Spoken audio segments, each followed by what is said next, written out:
This space was downloaded via spacesdown.com. Visit to download your spaces today.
Hello, everybody. How's everybody doing today?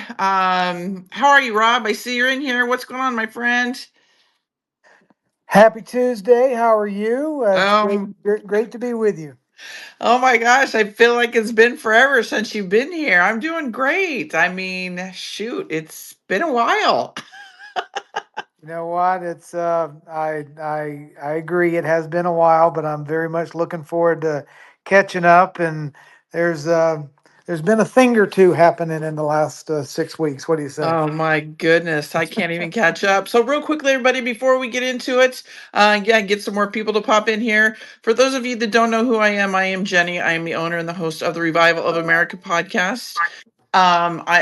The podcast is being listened to in over 100 countries. So you guys, if you come in here late and you want to listen to the replay or you want to share it with somebody, you can go follow the podcast on the podcast host or the social medias, and those are iHeartRadio, Spotify, Anchor, Apple, Google, Breaker, Pocket Cast, Podbean, Riverside, Amazon Music. Social medias are Jenny Dreed Facebook, at Jenny_Dreed X, at JDreed Rumble, at JDreed True Social, at JDreed Instagram, the Revival of America right over on Telegram, the Revival of America over on YouTube. I do a lot of my lives on Telegram as well, kind of like I do here on X.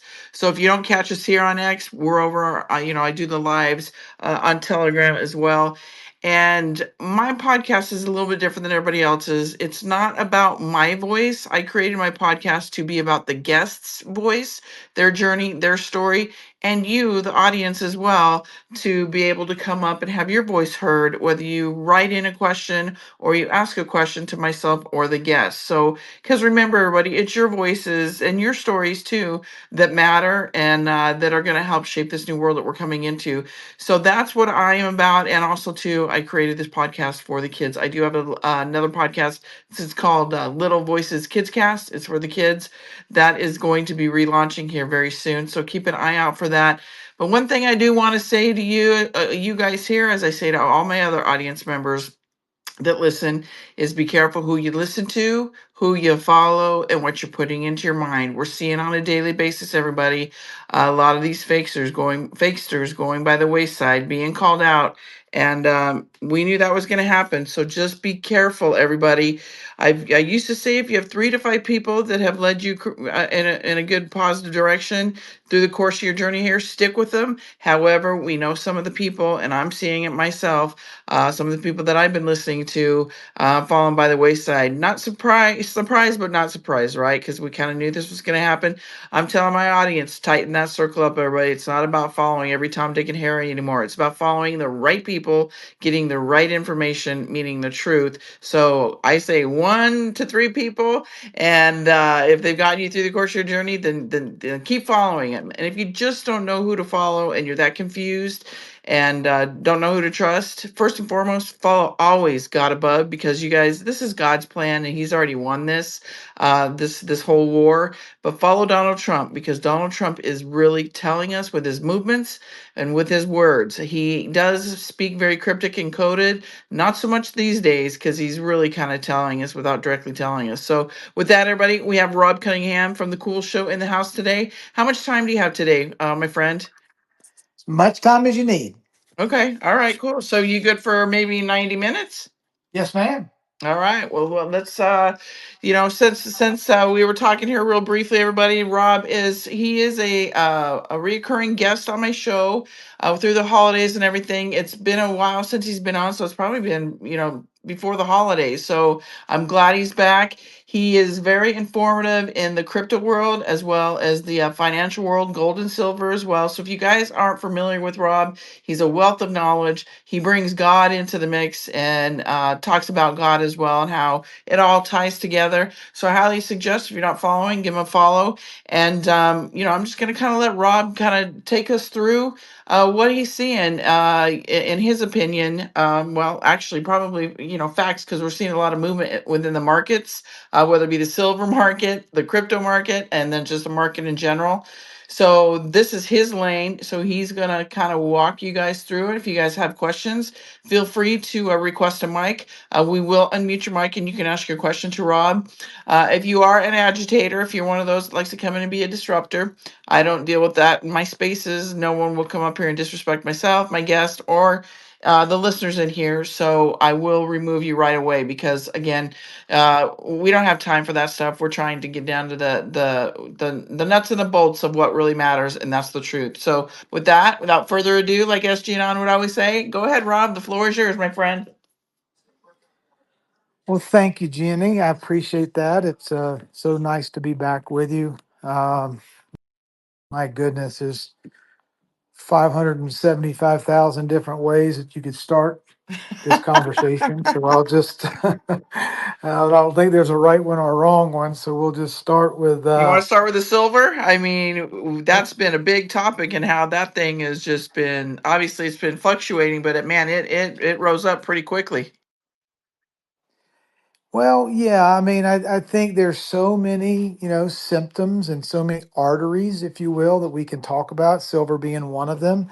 Silver being, it's,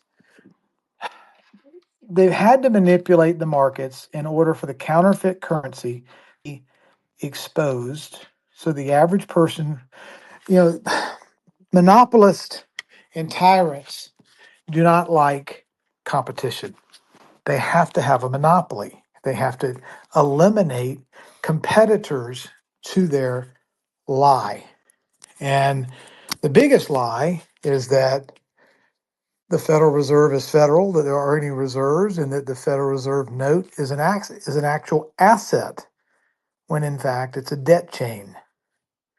That being said, silver for so long has been used as a common person's sort of exchange of value, and then it became silverback. Gold and the Coinage Act talked about how much of a weight of gold or silver needed to be represented behind every dollar issued, and we've slowly seen that dilute and be taken away and shrunk and disconnected from the value of their funny money that they introduced in 1913. So as purchasing power began to get deflated and debased, and they began to continually use inflation and debasement to lower the price of this debt currency that the Federal Reserve issued, Silver, however, in the marketplace wanted to keep up. The economy and users wanted to preserve purchasing power. So, to the extent there was shrinkage in the counterfeit debt note, there was a natural increase in the price of silver. So let's compound this over 40 or 70 or 100 plus years. And the only way the counterfeit banking operators can not let silver outperform their counterfeit currency is to short silver, suppress it, pervert the markets, financialize the silver product, and then sell naked shorts and spoof the market and artificially do whatever it takes to sell and short and suppress the true value of silver, so the average person doesn't understand that there is a better option than this slave chain paper debt instrument issued by the Rothschilds and the central bankers of the world. Well, that Ponzi scheme has basically come to an end. And what we're starting to see with all the margin tightening and the over leverage and the Basel III demand, the elevating gold to a Basel I standard along with the US dollar, but the silver correcting based on its decades of manipulation and suppression. We're seeing an equilibrium attempt to happen. We're starting to see the fake counterfeit dollar fall apart, and the demand for silver, both from a currency standpoint, but also from a technology standpoint and just a natural resource standpoint, find its true level.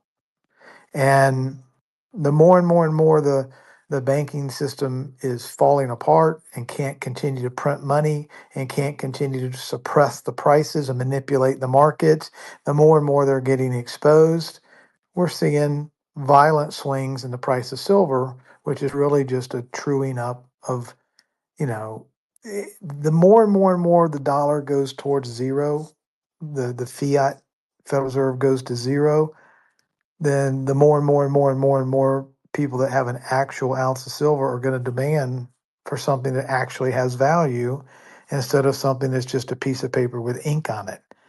And we're seeing that ultimate demise to zero of this fiat reserve debt note happen, and the natural consequences are for things that have actual value like silver and gold to shoot to the moon. That's what's playing out. So what do you think, because we're seeing, I think it was up over $107 here a couple weeks ago. What do you foresee, in your opinion, with the silver? I know you said it's going to shoot to the moon, but you think that's going to happen days, weeks, months, years down here down the road? I hate dates and rates because I think what happens is it sets people up for depression or emotional swings. And oh my God, it didn't happen when I thought it was. And the framing of a time frame goes ahead and sets people up for disappointment or anticipation. But look, what I what I see is the ultimate demise of this Federal Reserve funding money system. And what I see then is a gold that is on the books of the Treasury at $47 an ounce with gold around 5,000.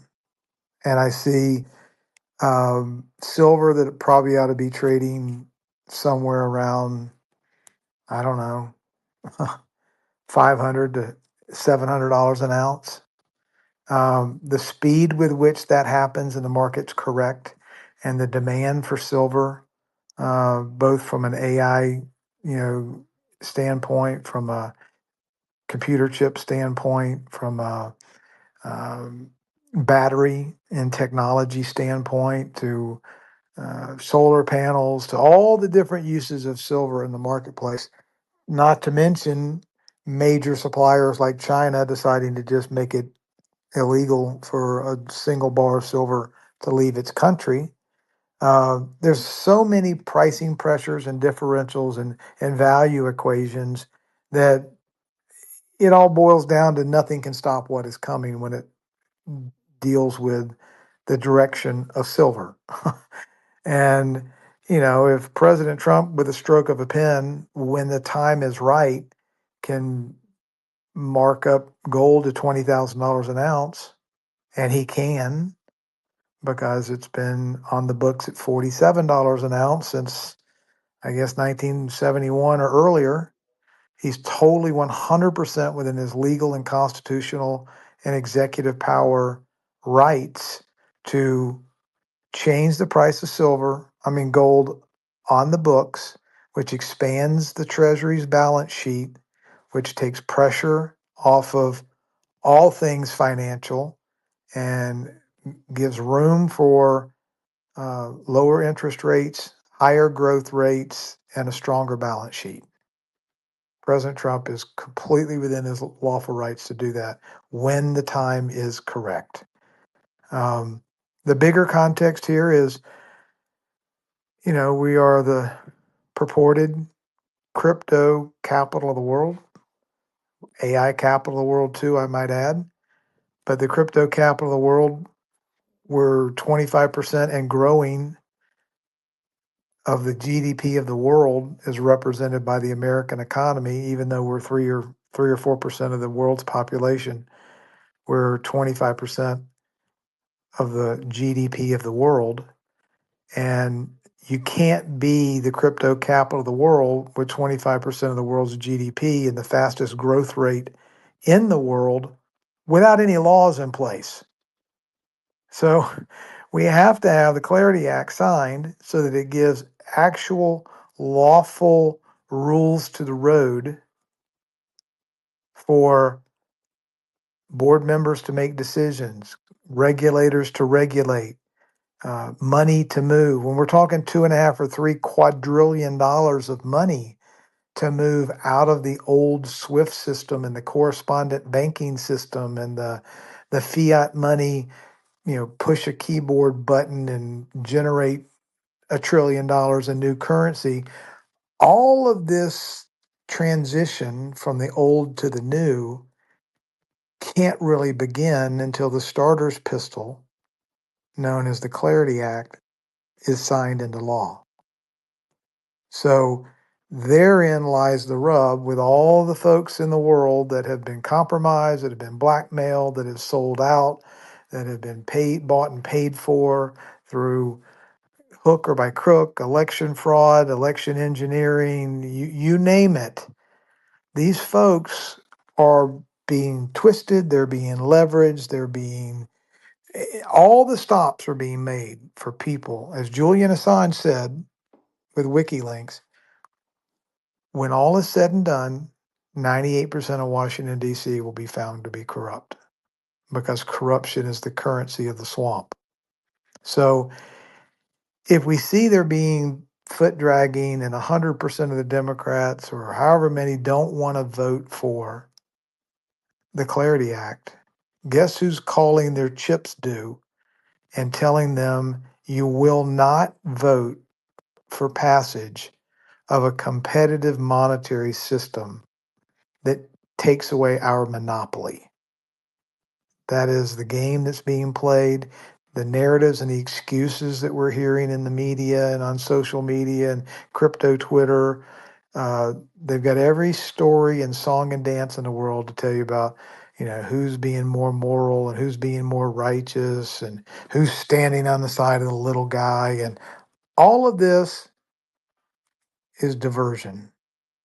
The bottom line is the all-seeing eye, world reserve currency money masters do not want distributed ledger technology, transparency and accountability the world over to be codified so that they lose their monopoly.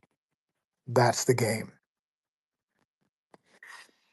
So, and everybody here, real quickly, if you guys don't mind going down to the purple pill and just posting this, like and sharing this space, get some more people in here, because Rob's he's real good in kind of getting everybody on the right page of what's to happen in the financial world. I know a lot of people are in question about it, have a lot of questions about it.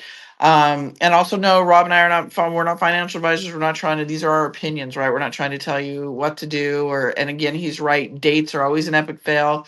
So when I pose that question to him, obviously he's not giving dates, that we know for sure, or, even if he does, if he doesn't, because again, it's just our opinion. So just know that everybody, we're not what does that call them? We're not fortune tellers. We can't foresee the future. But so Rob, can you kind of talk to us a little bit about then, and then we'll go into some questions. So everybody, if you guys want to request a mic, go ahead and start doing that, and we will unmute your mic.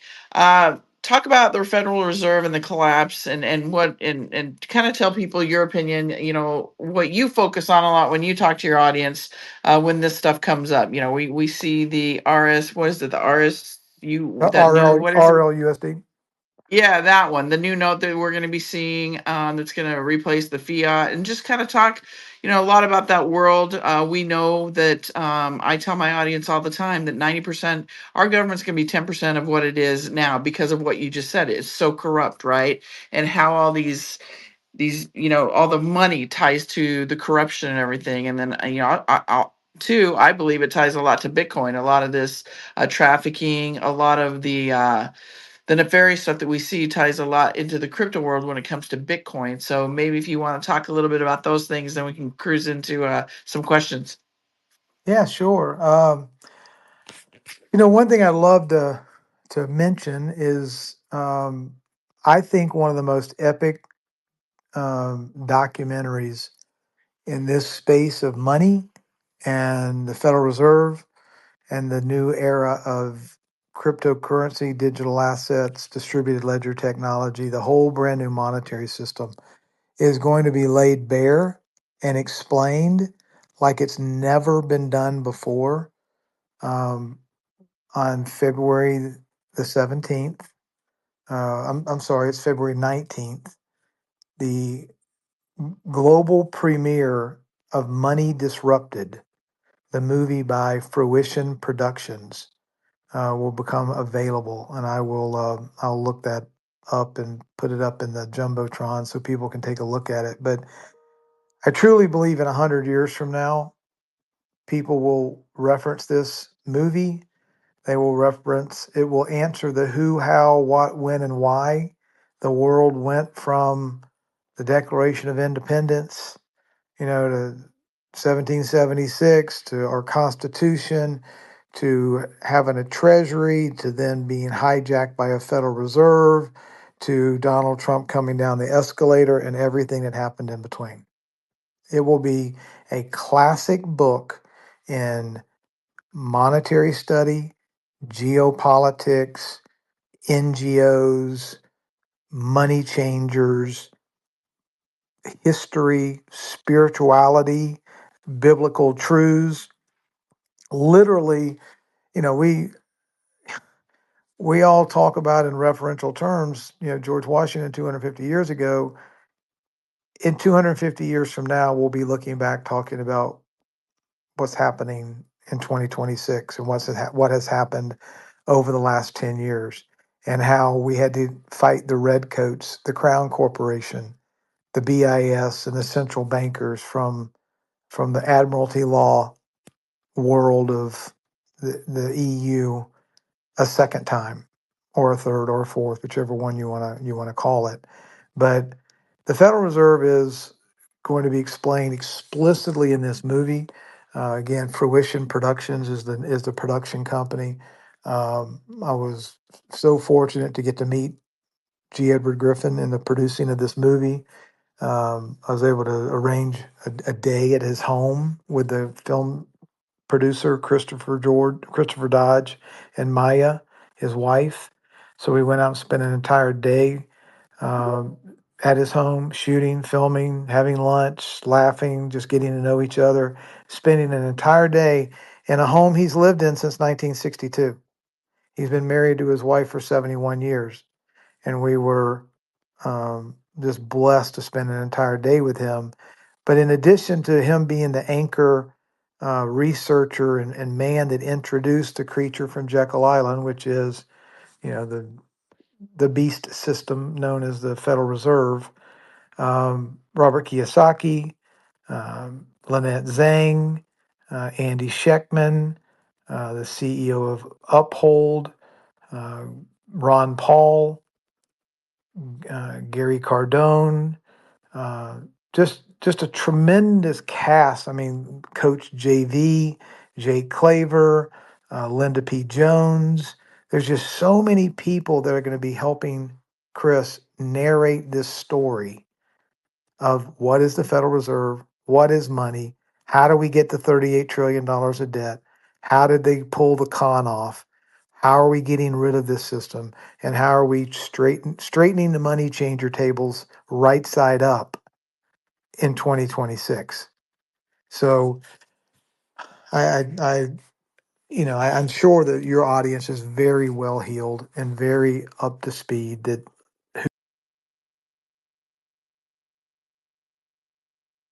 the scam that they have pulled on the world, and how we're attempting to get rid of it.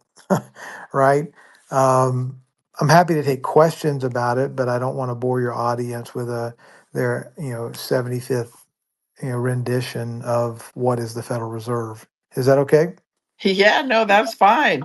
Okay, everybody, if you guys have questions, go ahead. Promethea, your hand's up. Go ahead. Hey, Jen, thank you for having me up. Rob, my friend, always a pleasure to hear from you. Everyone, please, listening, retweet the space. I've got this thing pinned on my profile. The world needs to know what is about to happen, and there is no one better than your good friend and mine, and also someone who has the balls to stand up to a lot of this corruption, the one and only Mr. Cunningham. I'd like to ask you, about real world assets going on chain, specifically things like real estate.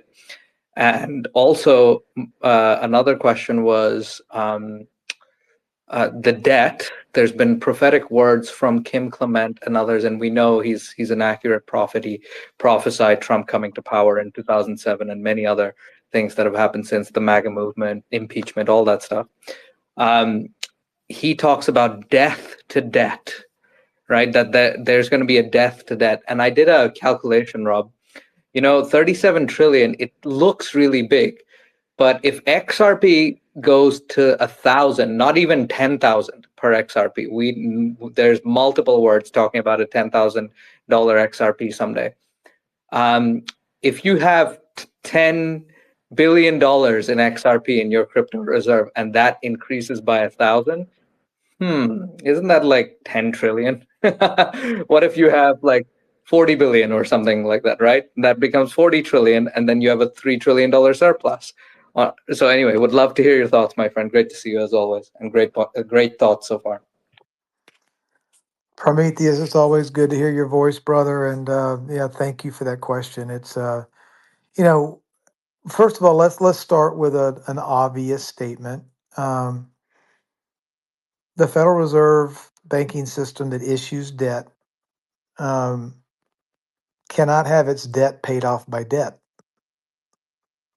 You cannot end a debt with a debt.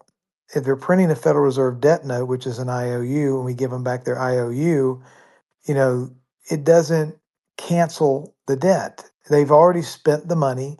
They've given you the IOU. They've taken your labor from you. They've taken your house from you. They've taken your land from you. They've taken your factory, your company, or whatever. We get stuck with this insufferably worthless paper that shrinks by the minute or by the year, and they get the hard assets. They get the land, they get the oil, they get the diamonds, they get the paintings, they get the land, the yachts, the jets, the corporations, and the stock. They get the asset, and you get stuck with a piece of paper, and I get stuck with a piece of paper. So who do we owe the $38 trillion to again? Oh, I get it. It's the Good issue, question. the fraud entity that issued the fraud paper in the first place. So they issue us fraud paper, and then they lay claim to all of our future labor, and then they finance this thing they call a justice system, where they claim ownership of every square inch of earth. They claim jurisdiction, and if you do anything that they don't like, they charge you. And then you have to go to court to defend yourself against those who claim jurisdiction over every square inch of earth because they wrote codes and ordinances and rules and statutes, and they put them all in books, and they have a bunch of case law, and they all talk about all the things that they have said are true or rules or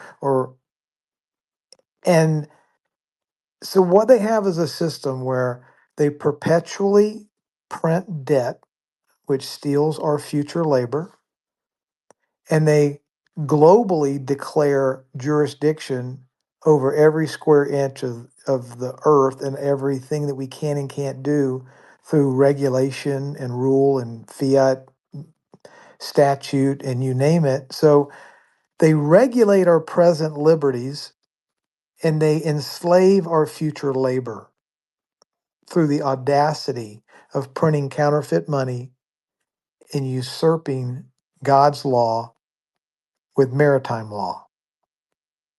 That's the game. Big law and big money. The twin heads, the twin-headed liars that destroy our sovereignty, our agency, our freedom, our ability to self-govern, to live and let live. The idea that our rights are sovereign from God and we have inalienable rights to which no man can take from us. But now we have these two big behemoth entities that are based on assumptions that put themselves ahead of God. They get to control our every behavior, and they get to issue us counterfeit debt notes and then steal our future labor. So that's what we have. That's the spell that we have to break. If you want to put it in context, what president in history has ever come down an escalator and announced their first run for president by picking a fight with the global media and calling them fake news and mocking them before he could barely get off the escalator to tell the world, oh, and by the way, I'm running for president and all of these people out here are lying assholes. That's kind of ballsy, isn't it? And Yep. then he goes about to this very moment. Look, they understood exactly that President Trump was not one of their banker boys. He wasn't sent by them. They didn't control him. And he's the first CEO in 250 years to ever sit in the White House. And he was skilled, he was popular, he was accomplished, he knew how the game was played, he knew how media worked, how business worked, how politics worked, how the entertainment industry worked, how global trade worked, how hospitality worked, how sporting events like boxing and golf and the hospitality industry internationally around the world. He was a very savvy, brilliant, skilled man that knows how this world works and operates. And so let's go through history a little bit. Uh, we never wanted to have a central bank. We didn't want to have a central king. We didn't want to have a central church. We didn't want any kind of centralized oligarchy when we founded this country. However, didn't take no for an answer. They didn't take losing the battle and leaving us with our independence. So the Queen and the King and the Crown Corporation have never stopped their nefarious infiltration, divide and conquer strategies to try to take over what they believed was theirs and that we scoundrels were not allowed to have over here in North America. So here comes the Civil War. here comes Abraham Lincoln trying to rebuild after the Civil War, creating this thing called a greenback. What's a greenback? It's a sovereign issued currency that we were going to use as our trade tool, as our trust system to trade back and forth and rebuild the economy after the Civil War. Well, the bankers and the crown didn't like that much, so they had to put a bullet in his head in the Ford Theater. Lincoln was not assassinated because of anything having to do with slavery.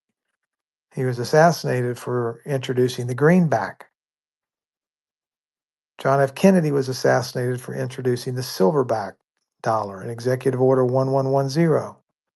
You do not mess with the monopoly of the Federal Reserve System.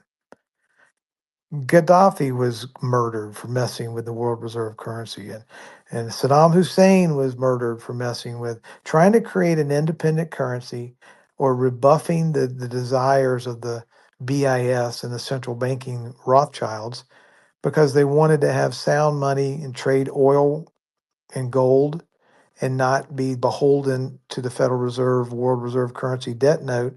So any individual that wants to mess with the monopoly or reject the Rothschild monetary system finds themselves dead. Well, one way to make it really, really hard for them to stop a person that wants to reject and leave this world reserve currency system, what if you had 150 nations that were saying, go screw yourself, we're all leaving? What if all the nations, or at least the vast majority of the nations, wanted the Rothschild boot off their neck? They didn't want this debt slave chain known as the Federal Reserve note that was pumped out of Washington, D.C., and pumped into the United Nations and the World Health Organization and Davos and the IMF and you name your favorite three-letter agency and NGO.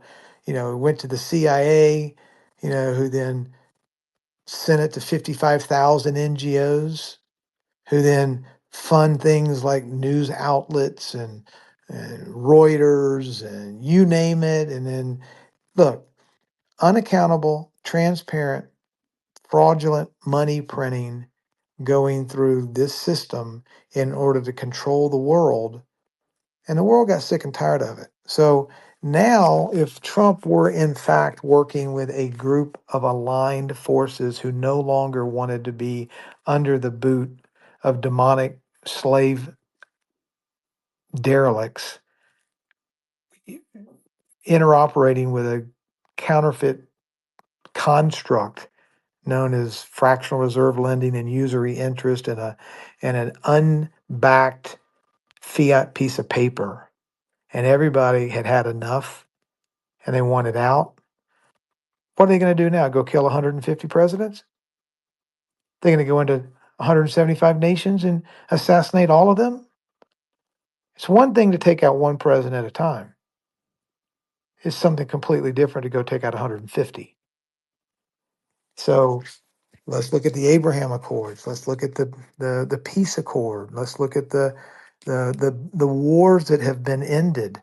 Let's look at the idea of wanting to let nations be sovereign, nations run their own countries with their own values, generate their own sound money backed by real world assets like gold and silver and diamonds and platinum and palladium or whatever is an acceptable collateral, so those nations can grow freely and independent as long as they all have the same set of rules for what is a stable coin. They're not manipulating their currency, and they're not being told what to do by some Klaus Schwab asshole. So what if we were to do that and we had sovereign nations working, make America great again, make Argentina great again, make Italy great again, make Iraq great again, make Japan great again. Us wanting to make America great again is not a slap at anybody else. It's just putting our nation first. Well, every other leader ought to want to put their nation first too. And every other nation ought to be able to elect whoever the heck they want to elect as the president of their nation, instead of having this centralized election laundering cartel out of Venezuela that puts Smartmatics and ES&S and Dominion systems all over the world. And then they not only print counterfeit money, they install counterfeit assholes who really don't have anything to do with the will of the people of that nation. So we're living in a time where absolutely everything that we have been taught and we thought was true, we thought might be honest or thought might be halfway on the up and up, we're learning has been none of that. Fake food, fake medicine, fake news, fake money, fake education, fake culture, fake elections, fill in the blank. When you can't inspect something and you don't have accountability and you're just told to sit down, shut up, we're from the government, we're here to help, don't ask any more questions. We've done that for decades and decades and decades, and it's gotten us to where we are right now.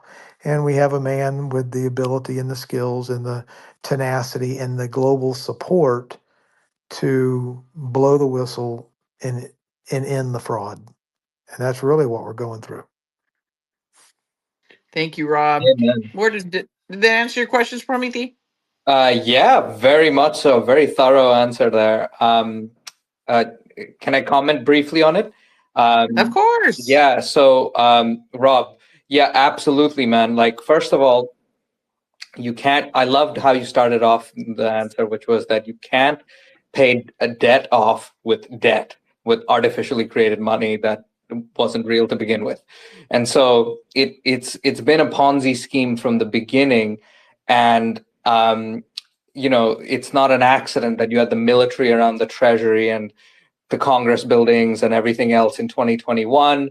And what the world is slowly waking up to is that actually there's a much bigger operation. This is a global, synchronized between multiple militaries, but primarily led by, I believe, the United States and Donald Trump, mission against this parasitic system that has enslaved humanity for, at this point, it seems like at least 1,000 years, surely, or something of that sort. Like this is something that's been in place for a long time. This is an ancient evil, like a basilisk, that we're uprooting, right, Rob?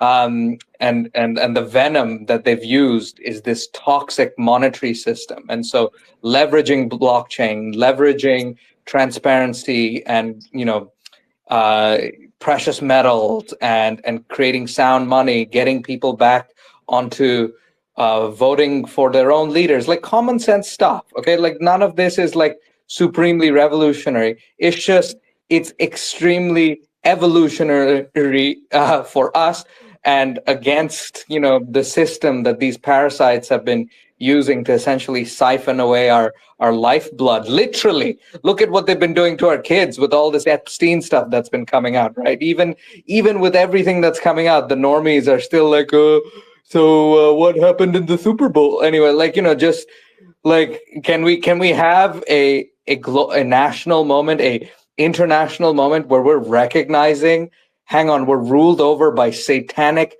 pedophiles who are, just like sucking our lifeblood away. They're taking all our assets and they're making it all up, with their phony regulations. In the book of Revelations, it talks about the beast of the sea, Rob.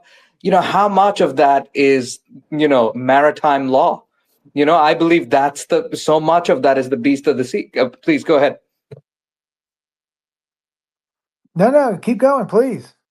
I'm just like, you always get me going, my friend. So no, you were just nailing it one after the other. And it's just like where the light, right? The collective light that we're all shining. This is a directed energy weapon pointed at the heart of this satanic enemy. And it's like cleaving them in half. And essentially we're restoring all things, man. We're actually restoring all things, like it says in Scripture. Well, that is very quick, Jenny. Folks, I would challenge anyone with a true, deep desire to want to know the truth, to want to humble themselves enough to seek and go, okay, what? I don't care what let the chips fall where they may. I am going to dig and I'm going to find the truth, and I just want to give it. I want it straight. Okay.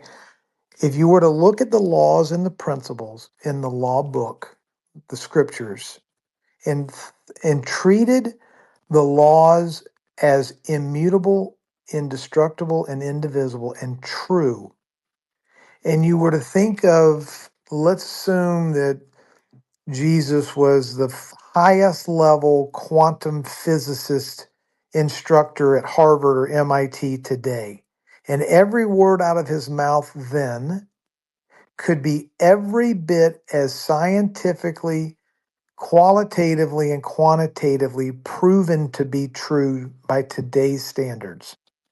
If we viewed just that one optical change, okay, we were to go back and say, I am that I am, 100% true. My people are destroyed for their lack of knowledge, 100% true. What kind of lack of knowledge? Monetary system knowledge, honest weights and measures, your standing, your agency, your identity, your essence, your power, what evil, dark principalities will do to you if you don't understand. Another command was first, if my people will first humble themselves. What does that do?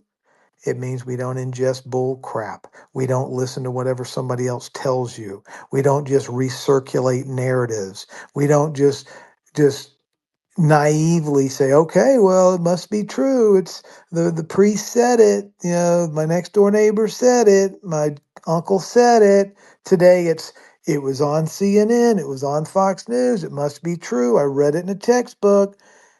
How about no? How about if my people will humble themselves and forget all the lies and go direct to the source? What is an immutable law? What is a principle? What is indivisible? And what is true? If they were to learn that, they would become nobody's fool. They wouldn't place their trust in a institution or a college or a political party or a bank or a church. Fill in the blank. If my people will find their true identity in the kingdom and then understand what is true, then no weapon formed against us can be effective. If not, my people are destroyed for their lack of knowledge, not their lack of hope, not their lack of belief, not their lack of emotions, not their lack of groupthink, not their lack of attending church, not their lack of tithing. My people are destroyed for their lack of knowledge. What is true and what is false? Who am I and who aren't? Why am I here? What is my power? What is my essence? Where am I going? Who put me here and what is my purpose? And if we don't answer those basic fundamental questions and we just run out into the world and start playing, it's like trying to jump in an airplane as fast as you can and start flipping switches and trying to fly the airplane without really having ever even looked at the manual, gone to n- know anything about what's going on, but you're going to safely get in the airplane and take it off and fly at night and at dark and rain and thunderstorms and high traffic areas. And you're just going to safely fly the jet without ever having gone to flight school. Unfortunately, that's what too many people do. They want to lean on their own understanding. They don't want to take the time to figure out ask the deep questions, find out who they are and whose they are. And then when these lying scumbag bankers and pharmaceutical reps and media liars and politicians come along, because you haven't asked the questions and learned who you are, whose you are, and asked and answered the really deep question, these pathologically, professionally trained liars kick our asses every day of the week and twice on Sunday because we didn't take the time to humble ourselves, ask the tough questions, and then we just try to go along and get along and let any two-faced liar tell us something, and we don't even know how to judge whether it's right or whether it's wrong. Yep. Amen. Real quickly, everybody, we've got a few hands here. So if you guys have a question, I do see a couple of mics that I've unmuted. Pearls of Thunder, I don't know if you have a question, but if you guys can raise your hand, that would be awesome. But I want to Oh, okay. welcome, real quickly, I want to welcome Santino to the stage. He is my co-host. So I'd like to have him be able to say hi to you guys real quick and do what he does best besides hold his great spaces. Go ahead, Santino. How are you, my Thank you. friend? I'm doing great, Jenny. Thank you so much for having me up here. Hi, Rob. How are you doing as well? We're so lucky and honored to have Rob up here. He's a wealth of knowledge. Can you guys please go down to that purple pill that's at the bottom right of your phone? I have one. I know you do. If you have any breaking that Rob wants to, any breaking news or anything that Rob wants to discuss, that's the where to put it. Please don't post anything in the nasty. We'll start to glitch the space. If anybody wants to come up and ask a question, you're more than welcome. Just request a mic and we'll bring you right up. Just put your hand up and Jenny, the host, will actually call on you. And please turn on all your notifications on for Jenny. She's a phenomenal individual. Turn your notifications on. She's got some great shows. Same with Rob. Turn on your notifications on for him. He's a wealth of knowledge. Thanks so much, Jenny. I really appreciate it. Love you, Santino. Miss you, buddy. You're doing some great things. So he's in the gym right now, everybody. So I appreciate you coming up here, Santino. All right, Miss Pearls of Thunder, your mic is unmuted. Go ahead. Thank you, Jenny, for hosting the space and Rob for being there, and Santino co-host is a big job. Rob, I have listened to you for a lot of times, and I understand we're knocking down the Babylonian system and the Baal worshippers and the Epsteins of this world, and we got to knock it down. But we still have a lot of people who are not following a few different things, and one is all the scammers that are out there duplicating people and saying you must sign up Web3. I get it, maybe I don't. Know your customer. You got to put your face, if you need to get into the system of crypto, you got to, give some info. But then we've been so duped. I have many people on channels that we do some prayer and worship, and they get scammed so much. So they don't know where to go and who to trust. And that is a tough one. Second thing is when we say no tax on crypto, and then you hear so much about you better protect it. And is it tax when you buy it, tax when you make a profit with all the trading? Thirdly, is the Clarity Act and how that's going to go through Congress and the state of this. Can Who's going to do the approving of the Clarity Act? And I think I'll leave it there. And thank you, Rob. Everything you share is wonderful. And yes, it's some lack of knowledge, but also where to go get the truth of the quantum financial system. Thank you. Thanks, everybody. Well, thank you, Pearls. I appreciate your kind words, and thank you for all that you're doing. Look, one thing that we have to know is we're never going to get rid of evil. We're never going to get rid of liars. We're never going to get rid of people who will not be rooted in faith. But that being said, we are going to have a body of laws. And the body of laws are going to be the Clarity Act was passed in the summer of 2025. The or the Senate version is what's called the market structure legislation. And that's what they're trying to hammer out right now. Looks like I'm hearing now April might be the soonest as they can get this passed because of the bickering and infighting and conflicts of interest that are taking place in the Senate. But once this version of market structure is marked up and voted on in the Senate, then it will be sent back to the House for reconciliation with the Clarity Act, which they passed in the summer of 2025. The final bill, which reconciles the House's Clarity Act with the Senate's market structure bill, will be called the Clarity Act. It'll be voted on by the House and sent to the president for his signature. So what we're hoping is that will take place by April.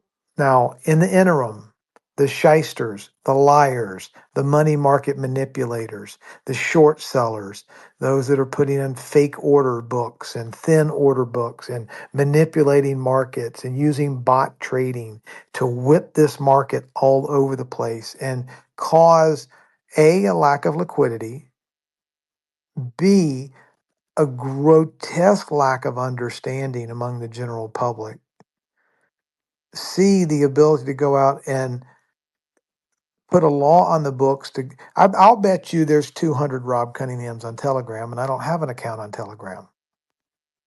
To your There's a couple. Yeah, to your point, if I get at least 2 or 3 a week of people saying, "Yeah, we remember we were talking last week," or "Is this you?" or "Why are you asking me for my wallet address?" And I'm like, A, it's not me. B, I'm not on Telegram. And C, thank you for bringing this to my attention. But I don't have 8 hours a week to chase these people down and try to ask that these fake accounts be taken down because it's not me. That could become my full-time job.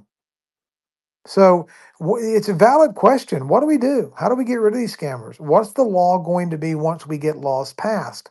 What is going to happen? What is the responsibility of these media companies to do a KYC and a know your customer so that the people can't just set up an account and start acting like me?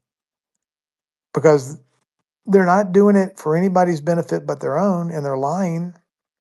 Why are we allowing these distributed media companies to allow any kind of chaos go on that they could probably very easily prevent? Who is responsible for, at the end of the day, there's this thing called mutual consent. Two parties have to agree to something. And if we agree to something without knowing who the heck we're agreeing with, or doing something because we're ill informed, or we didn't read an agreement, or we click a box and we just transfer some money over to someone else, ultimately, we have to take on some responsibility to do our due diligence and do our own homework. And if someone is confused, then that is the last state of mind anyone ought to be in before they give their consent to anything. There should never be consent and confusion in the same transaction. It ought to be 100% on the up and up. And if anyone doesn't understand what they're doing, and they're feeling pressured or fear of missing out or anxiety for whatever reason, they're not quite sure, but she seems nice, I'll just go ahead and send over some money. That is dangerous at best. And so, again, individuals should not do anything unless they have full knowledge, understanding, wisdom, and can verify totally whoever's on the other side of a transaction is someone that they fully know is a legitimate actor.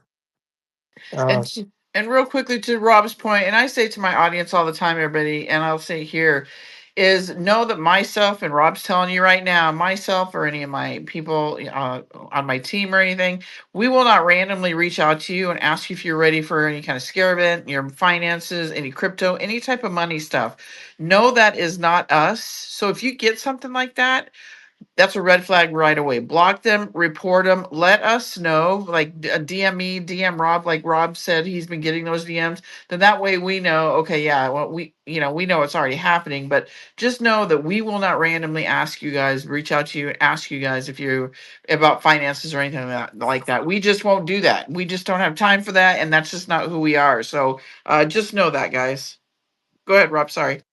No, that's 100%. And so when we do get laws on the books, when we get, hard yes and no, what's legal and what's illegal, that is going to help a lot, cleaning up a lot of the fraud, the ability to prosecute people, do discovery of who these people are, and hold both them and the media channels responsible if these rogue thieves are allowed to just roam free on the platform like rabid dogs in a neighborhood.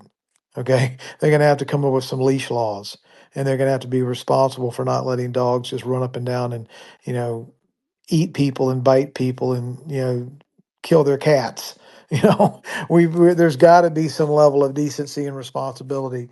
But as it stands right now, we don't have a body of laws that specifically addresses digital assets and wallets and to the level that we need so that interoperability in global commerce at scale and the promises of real world assets, honest money, transparency, accountability, atomic settlement, and inspectability, verifiable activities and truths can be looked at and monitored 24/7, 365, the world over, so everyone can see whether every transaction was honest or not, whether it happened or not, and can be reconciled or not, and is on the record forever for posterity purposes.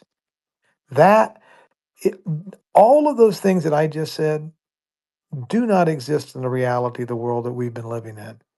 They can cook the books. They can have 4 sets of books. They can print money out of thin air. They can take 6 days to move stuff. They can lose 6% of the transactions. They can charge 4% to move money. And they can shrink the money by printing the currency anytime they damn well please. And they're accountable to no one. They believe they're above the President of the United States. No one can look at the books. No one can see, why they're coming up short on audits, how much money they're printing and putting on pallets and sending to Iran, how AOC becomes worth $30 million in 5 years, or Marjorie Taylor Greene goes from a $700,000 net worth to a $22 million net worth in 5 years. I mean, until we can have across the board accountability and transparency and reconciliation and honest money and a level playing field, we're going to have this 2-tiered system of tyranny. And that is the promise of an honest monetary system where there is no way to move the child trafficking dollars, the fentanyl dollars, the blackmail dollars, the military industrial complex, the poisons, the whatever kind of black market stuff that's moving around the world from point to point, person to person, based on nefarious activities. There has to be reconciliation and accountability and transparency. And if we can collectively agree that we don't have to trust another human being, all we have to do is trust math, because math is a derivative of God. Math is a science, one of the omnisciences that the lawgiver and the law creator gave to the world. Just like thrust and weight, lift and drag, and quantum physics and mathematics and gravity, and you name it. All the laws, how the laws work, temperature, freezing points, how your heart beats, your nervous system, your neurological system, your lungs, your eye, how systems work and how design works. I mean, everyone look around wherever you are right now. Look around the room that you're in. There's not a single thing, not one single thing in your home or in your office that you can look at that wasn't created for purpose. There was a creator and something was created for a purpose. Nothing that you look at that doesn't apply. That's so So, true. Thank so you. if that's true, we were put here for a purpose. Earth has a purpose. Mankind has a purpose. And if we don't understand what that purpose is, then at best you're going to abuse or misuse the thing. If I try to use a coffee cup for a hammer, or a butcher knife to cut down a pine tree, or whatever, if I don't know the laws and I don't know the purpose of something, and I don't take the time to ask the right questions or even go about knowing what something's purpose is, say like a husband, what's his purpose? A wife, what's her purpose? A family, what's that purpose? If we don't know what something's purpose is, how are we going to properly use it? And it's that lack of knowing that gets exploited by principalities of darkness that kick our ass. And you boil it all down, we can't serve two masters. You're going to serve the master that created this whole joint, the master designer, or the people who want you to believe they're in charge. And they print this stuff up called money, and they create all these rules, and you're supposed to follow everything they have to say, and you'll do it their way or else. And they'll rule with fear, they'll rule with force, they'll rule with lies, they'll rule with intimidation, they'll rule with intoxication.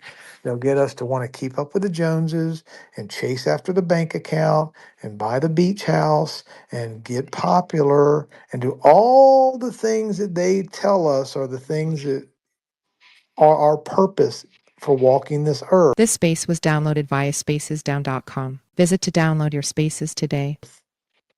And if we buy that hook, line, and sinker and don't really ask, why am I really here?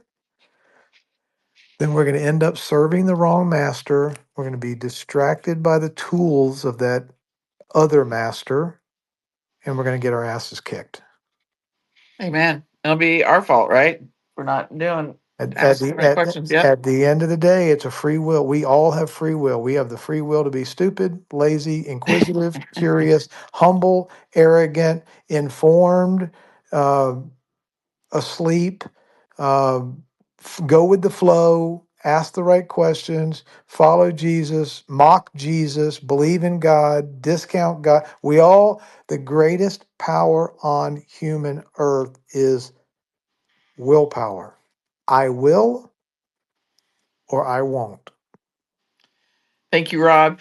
Real quickly, everybody, if you guys have a question for Rob, please feel free to raise your hand, and we will unmute. I will unmute your mic, or excuse me, request a mic, then raise your hand, so that way I know you guys have a question for him. We've got about we're going to go 90 minutes. We've got about 30 minutes left to go, so let's go with Jeremy.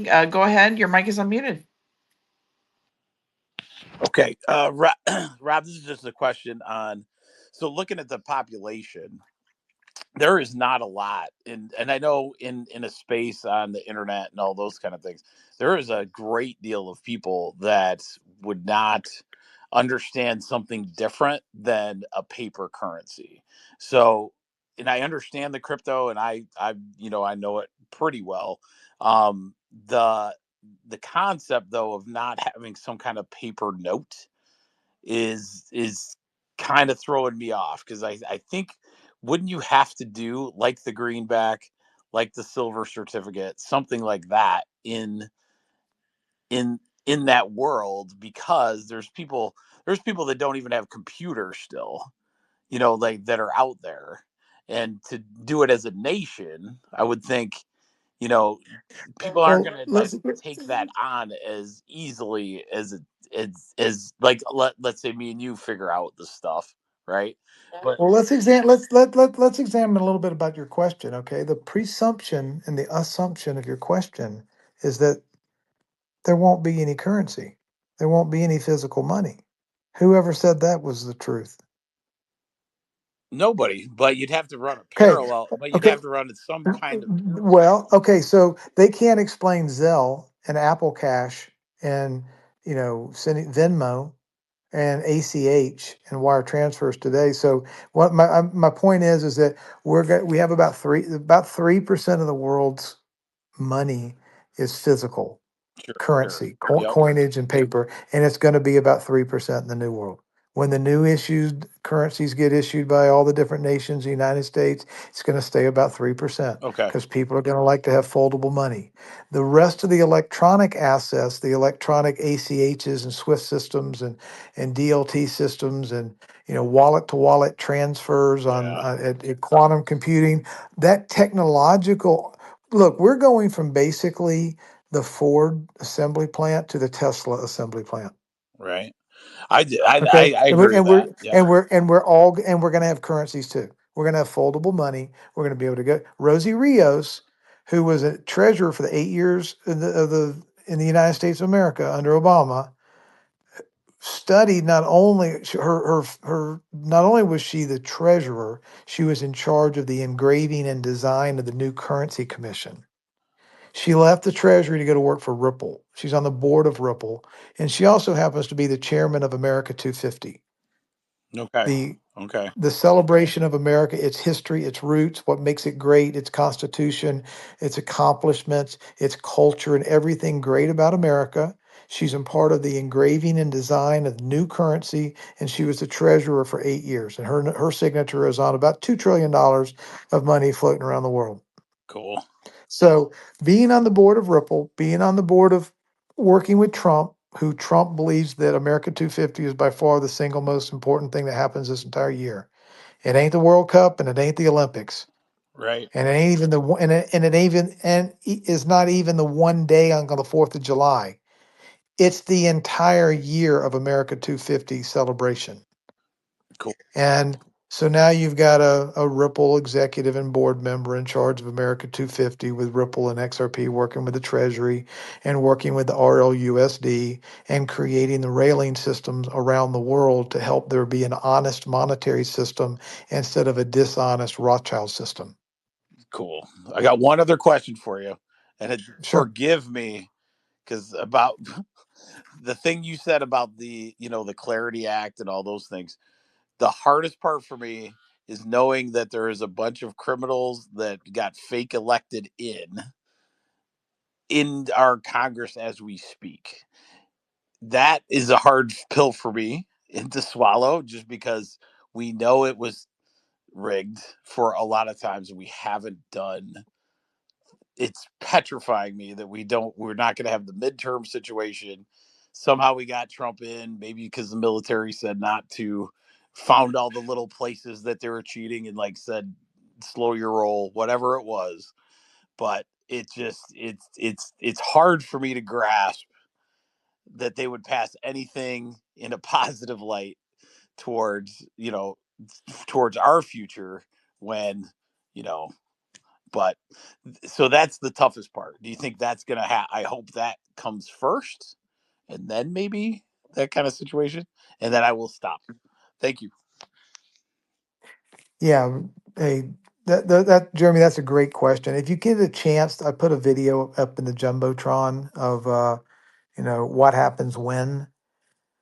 What we're dealing with is a multifaceted war: spiritual, financial, political, cultural, societal, in so many ways across the board. We're dealing with, biological, chemical, political, financial, economic, military, the world over.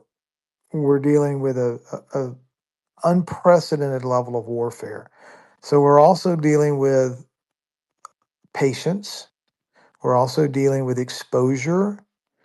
We're also dealing with the general public's capacity to accept and understand the reality of things like unspeakable human trafficking and unspeakable adrenochrome and elections that have been fraudulent like for 50 years and chemicals in the food and chemicals that our babies have been forced to take called vaccines. We're from the hospital and we're here to help.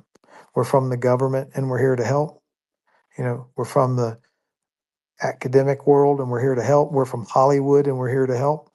I mean, it's absurd the level of debauchery that we've slowly over time accepted as normal and as a part of the tradition, or that's just the way it is. And so to reverse all of that, we have to ask ourselves, at what speed and at what capacity can people be told all of the truth? Can we slap the light? Do you go in when a 3-year-old's sleeping in the morning and jam the door open, slam the lights on full blast, rip the sheets off, say, "Get out of bed, be downstairs, breakfast in 2 minutes"? If the baby is young and sleeping in the bed, you have to wake them up at a little bit of a different pace. We live in a country where 60% of the people in America can't name the 3 branches of government. Yeah, How, that's true. how are we going to how are we going to explain UCMJ, Uniform Code of Military Justice, and how that applies to the declaration that says if at any time our government becomes destructive to our inalienable rights, that we the people have the right to set it aside and start anew. But the only laws in place when that document was signed in 1776 were the Uniform Code of Military Justice laws of the Army, Navy, and the Marines. So we're going to take a corrupt government that hijacked our nation and set it aside and hold those people accountable. We're not going to do it by a poll survey. We're not going Right. to do it by a pew poll. Yeah. My We're biggest gonna have to have military intelligence, and we're gonna have to slowly wake people up to the realities of the debauchery that have enslaved us and poisoned us and killed us in a military industrial, a media industrial, a medical industrial complexes. And we've all been cooked in a stew of stupid for far too long. But the question then becomes, just because that's true, and they've been doing it to us for 113 years, how long does it take to wake people up so that if you go too fast, the average person is going to believe it's a military coup. We're living in a banana republic, that we didn't want this. It was imposed on us, and it won't last. And the next election will all go away. my problem is like, and I agree with you 100%. The hard part is like, are we going so slow that now I'm just petrified? The MAGA movement was so powerful, and the amount of psyops and crap that's all over the place. That's actually, I mean, I believe the polls were probably down on Trump in from where he was when he was getting elected. That petrifies me, knowing what I've studied, knowing how much he's actually done, and like Jeremy, let me just tell you this real quickly. That's what they want you to believe, but his numbers are growing. So don't I listen to the rhetoric out there I about that. I talk to a lot of people every day, and it's just not. It's fine, you know, and I believe it's really really strong still. I don't believe the polls per se, but it's like he's those psyops are attacking constantly, and it's Yeah, like yeah, how yeah. much how much are But we gonna do before we like Fauci? Like I to to have that guy speaking at universities still is a really big black pill moment. You know, like he's spoken to a couple of universities in for Okay, their but Jeremy, hold on real quickly. Okay, first of all, let me just say this to you. If you once you understand that we are in an operation and the operation is taking place, if you listen to Derek Johnson and other people out there, we are in an operation. So you have to sometimes show the people. So what we see out there isn't necessarily always what it appears to be, right? So know that once you understand the operation and how that goes down with the military and stuff, then I think people will understand why it's taking so long, and that there are things, there's counter moves, everything happening behind the scenes. Don't think for a minute with all these indictments that are out there, over 500,000, I believe, and each one contains up to 99 people. They just decided to open these indictments yesterday. They've been working on this for a while. So this has been an operation for quite some time, and I do believe a lot of these people in the background have already been apprehended. They're waiting their fate. Trump is making deals with people to help take this deep and intertwined, twisted, evil deep state down, because it's from the lowest of the lowest we're seeing to the highest of the high. So it's not just going to happen overnight. So I got to get to some of these other hands, because that's yeah. a whole nother podcast regarding that. All right, go Rob, ahead, you need to TQ. write a book. Sorry, I had to throw that in, Jen. Rob, you need Oh to no. write a book. Don't you think? Like, honestly, like he has the argument so eloquently, like down at this point. You've got all the facts. Listen, Rob, I will help you write this book if I have to. You know, any help you need, I am here, brother. Like, let's get you out there, because your word, you know, people need to hear how you're integrating the word of God, blockchain and financial systems, understanding of history, understanding of the current malaise in the culture and the poisons that we're overcoming. I am I the only one thinking this? Please tell me I'm not the only one thinking this. Thank you, Pramiti. Okay, I got to get to some of these other hands real quickly. Go ahead, Tina Q, and then after Tina Q, go ahead, AQ. Hi, Jen. Hi, Santino. Hi, Rob. Hello. I have two questions for you, Rob. One, I'm going to ask you. I go on to these Bitcoin spaces early in the morning just to listen to Grant. And I don't know if you know who Eric Rice is. Grant Cardone talking about Bitcoin the way they are, waiting on the Clarity Act, and they do have a ledger. And now, do you think with them bringing Bitcoin to the forefront between being in the supposedly Epstein files and that the kidnappers are asking for Bitcoin, do you think maybe this might be some kind of exposure for Bitcoin? And the other question I was going to ask you is, who do you think put the Asian guy out there? And I know it was done on purpose because he's explaining everything to the T. That's all I wanted to ask. Thank you. Well, wow, those are powerfully important, great questions. Thank you for those. And look, I do believe that we are being taught and shown that there are agendas and double agendas and triple agendas. Or we could have a triple agent in Epstein. What do I mean by that? He could have started out bad, or he could have been, you know, caught. He could be acting like he's still guilty and yet made a deal and turning over all his videotapes and all of his witness list and staying alive in order to witness, because you have to have a witness testify against these people to save his own butt. I don't know. I asked myself, I did a research project last week and I did a pretty deep dive post. Was Epstein in a war scenario? Let's take the morality out of this for just a moment. In a wartime scenario, if the white hats were trying to capture as many bad actors as possible, was Epstein more valuable to the white hats alive or dead? Would the other side, the black hats, the bad guys, the Mossad, the Zionists, now that Epstein was becoming public and everybody was starting to understand what a bad dude he was and how many people might have been on the Epstein list, don't you think the Mossad, the bad guys, would want him dead so that he couldn't talk and couldn't make a deal? So you have to ask yourself, in a wartime situation, is somebody that was responsible, and this is Mr. E, was responsible for writing, he was at the center of Bitcoin for at least 75% of the code that has been developed and written for the Bitcoin blockchain. He's been involved in it since like 2013 or 2014. Okay. And he came on board and he was with Reid Hoffman from LinkedIn and Larry Summers from the Treasury and Austin Hill, I believe his name is, from Blockworks, who helped create the Lightning Network.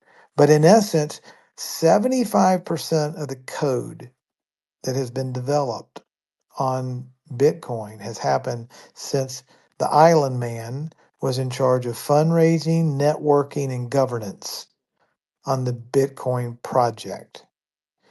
Secondly,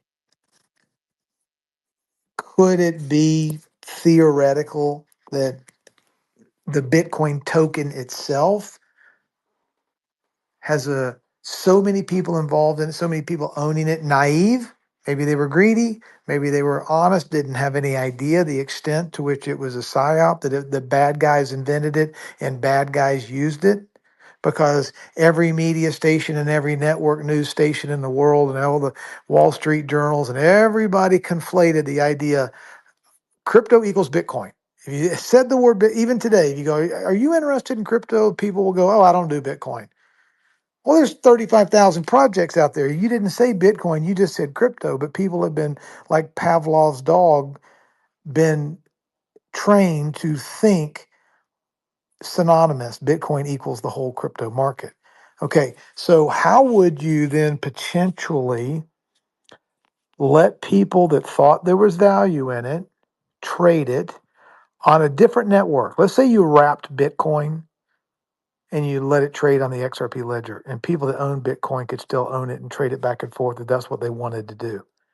No different than if they wanted to trade $1,000,000 baseball cards and trade it back and forth as a real world tokenized asset. Or maybe there's people that like to trade Model T cars and they want to trade those back and forth. They put a real world asset token that represents ownership in Model T cars, they could trade those back and forth if they wanted to, as long as it's not an illegal product. Now, could you have the Bitcoin token that represented some value and people could still trade it back and forth, but not the Bitcoin blockchain? Two different things.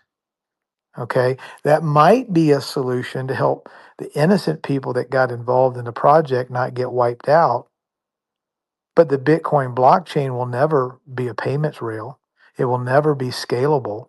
It will never be used something that smart contracts can run on and fast settlement can happen 24/7 and low cost can occur every time a transaction goes back and forth. That blockchain technology will never do what we were told initially it was promised built to do, which was payments and get rid of the banks and make the world a perfect place again. That's all BS.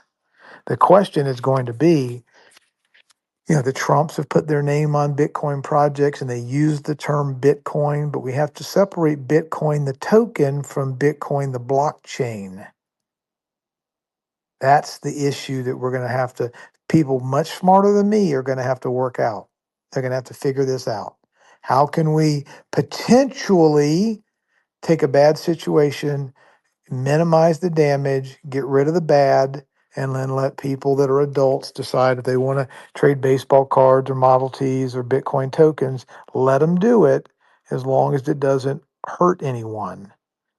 Let them trade them. So I don't know exactly how this is going to all pan itself out, but save it to say the infrastructure of what's necessary to create a global monetary system that is honest and accountable and respects the rights of every participant and is done in a way that's based on the idea of trustlessness is in place and will come alive this year.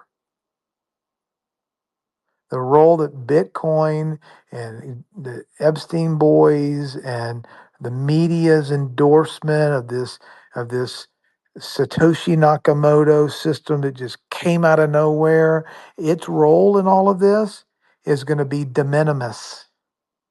It is not going to be central. It is not going to be core.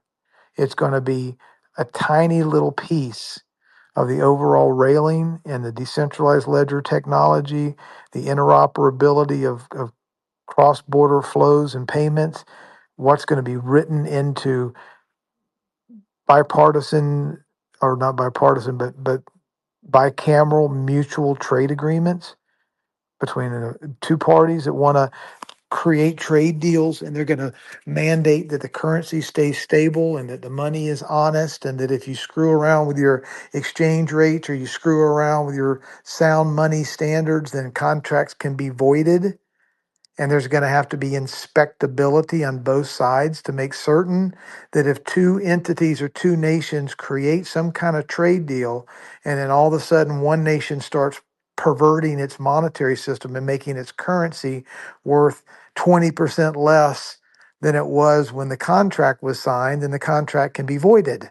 The contract can immediately end.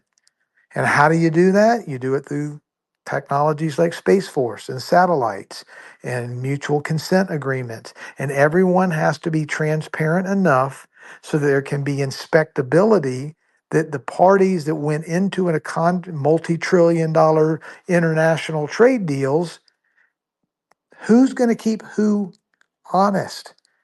If we have the technology and the ability and the willpower to keep each other honest, then you can set any kind of trick. Trump has been complaining and whining about tr- currency manipulation for 50 years because it's a war. It is a form of war between nations when you try to sign a deal and the other side cheats like hell immediately and just starts printing currency out of thin air, devaluing their currency, and basically defaulting on the agreement that was signed by two parties because they just have to manipulate their currency. We can't have an honest trade, level playing field, and honest money system if we don't have a way to make certain that no one's cheating on their trade deals. We now have the technology to make sure that that doesn't happen. So, Thank you, Rob. you Thank know, you, Rob. Did that answer your questions, Tina? Hold on one second. Just about the Asian guy. Well, okay, go ahead about the Asian guy. Yeah, because I got to Yeah, get to these hands. oh, Go ahead. yes. Great question. I would be speculating at best. I do believe he's AI. I do believe that you have to be very careful, vet everything that he says. If he's 99% true, 1% arsenic in a brownie will kill you. Right? So if he's sounds so good and so smart and so well spoken, and the script, it could be 100% correct. I have not given it that much time and effort to look at him. But if it's AI and we don't really know who's behind it, then the burden of responsibility and examination is on you or someone that you trust. But blind faith in an Asian guy that we don't know who he is and where he came from, or if he's really telling the full truth or not, is it a positive psyop? Is it a negative psyop? I I don't have enough expertise and I haven't spent enough time looking at it to give you, a definitive answer as to whether you should trust the Asian guy or not. But I would just say verify always. Is that the Tina? Is that the guy that's on TikTok that does yeah, yeah. those? I mean, he's got like tons of videos on YouTube, and all of a sudden he came. At the time when Melania wore the silver dress, that's when all of a sudden an Asian guy shows up. So there's to me, it's not a coincidence. Well, So right, it's not a coincidence, but the question is, A, he's not a guy. He's an AI right, character. So right. he's a script and an image. Now we have to know from who, and if we can't answer the who, that is another big red flag. Then it goes into you have to then point by point, sentence by sentence, statement by statement, analyze the veracity, discern whether you think it's true or not. And then, even if all of the things that he says are true, are the dots that he's connected and the conclusion that he makes. Somebody can, I could sit here and rattle off 14 facts for you, and every single one of them you could find out to be true. And then the conclusion that I draw from those 14 facts could be completely wrong. So you have to be careful that just because somebody or an entity shows up and begins to talk to us, there has to be more context. There has to be a deeper level of understanding and wisdom as to who, what, when, where, how, why. And not only are the facts factual, but are the conclusions made as a result of those facts accurate? I felt that way about you when I first met you. Well, good. You I'm should like, never all right. Question everything. I'm don't like, what this guy don't is. You taught me everything I needed to know about XRP. Before you, I just was told to buy it, but I didn't know what it did and why. And all of a sudden, you showed up. Well, let me please ask you to never blindly trust me. Question every word that comes out of my mouth because I'm as fallible as anybody. I'm not. My intent will never be to be fallible and to tell you something that's not true. I will never ever try to do that. But please don't ever blindly trust me. We love you, Rob. Thank you, Tina. All right. Archer, you came up here a couple times. Acutely, you're Yeah. next, but Archer, I don't know if you had a question or not. If you could raise your hand and then we'll come to you next. Go ahead, AQ. Yeah. Hey, thank you, Jenny, and it's great to be in a space with you again, Rob. I absolutely love it every time I hear you talk about these things, and I know you and I really see eye to eye. I want to know. I'm sorry. Go ahead. No, you go ahead, please. Okay. Yeah, I want to know if you think that this is a fair summation, because I think we're on the same page, and I think a lot of people in this space know some of this stuff, but it's for the listeners, and I want to know what you think. This is fifth generation warfare. It's information warfare, and it's really it's a fundamentally an economic warfare, because America's been a corporation since 1870, 71, 76, whatever. And the systems of slavery and human sacrifice that have been perpetrated seem to really have become this industrialized covert form of what they previously were, the overt forms of slavery and human sacrifice. And the financial system is the crux, the fulcrum of that, it would seem. So, as this is broken apart, right? Because you never interrupt your enemy when they're making a mistake. And I think that what Trump is doing is handing these people the rope to hang themselves again and again. And I have a question at the end of this, but I'm painfully aware of some of the dark truth behind what Bitcoin really is and how it functions. Like the most sinister enterprises are facilitated by two assets worldwide. Ever since the petrodollar became the world standard, it's been the Federal Reserve note, the petrodollar, the US dollar, and Bitcoin.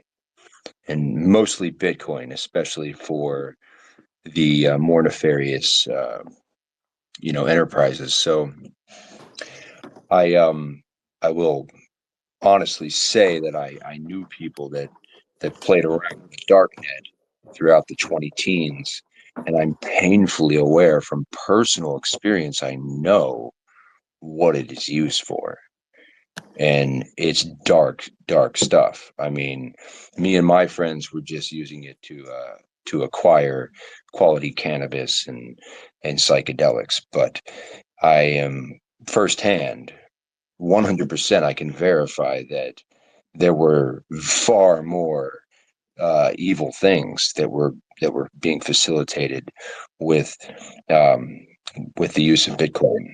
AQ, that's a whole nother space. Well, I get it, Jenny. That's a whole I nother get it. space. I understand. So, without opening too many different paths down the rabbit hole, I really want to know, Rob, what you think about how AI comes into this, because I think they are directly linked. And I want to know if you think that,